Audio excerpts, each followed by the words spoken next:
যুক্তরাষ্ট্রের president Donald Trump বিশ্বজুড়ে যে বাড়তি শুল্ক চাপিয়েছেন তার বেশিরভাগকে অবৈধ ঘোষণা করেছে দেশটির একটি আপিল আদালত। বিবিসির প্রতিবেদনে বলা হয়, এই আদেশ ট্রাম্পের পররাষ্ট্র নীতিতে বড় ধরনের প্রভাব ফেলতে পারে।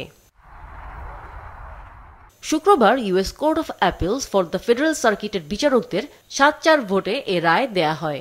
রায়ে বলা হয়, জরুরি অর্থনৈতিক ক্ষমতা আইনের অধীনে এ ধরনের শুল্ক আরোপ করা যায় না। অবশ্য ট্রাম্প প্রশাসন এ রায়ের বিরুদ্ধে সুপ্রিম কোর্টে আপিল করতে পারবে। এজন্য ১৪ অক্টোবর পর্যন্ত সময় দিয়েছে আদালত।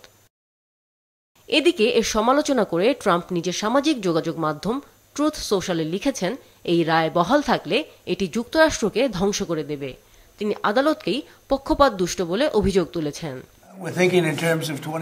যুক্তরাষ্ট্রের ওপর কোনো ধরনের অস্বাভাবিক হুমকি তৈরি হয়েছে মনে করলে প্রেসিডেন্ট জরুরি অর্থনৈতিক ক্ষমতা আইন ব্যবহার করে প্রয়োজনীয় ব্যবস্থা নিতে পারেন।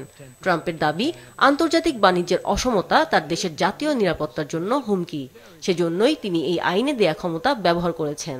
কিন্তু আদালতের আদেশে বলা হয়েছে, বিষয়টি প্রেসিডেন্টের এখতিয়ারের মধ্যে পড়ে না, বরং শুল্ক ঠিক করা কংগ্রেসের প্রধান দায়িত্বের একটি।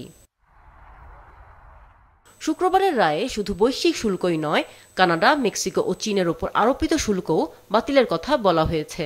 রায় ঘোষণার আগে হোয়াইট হাউসের আইনজীবীরা আদালতকে বলেন, শুল্ক বাতিল হলে যুক্তরাষ্ট্রে ১৯২৯ সালের মতো আর্থিক মন্দা, শেয়ারবাজার ধস এবং অর্থনৈতিক বিপর্যয় দেখা দিতে পারে।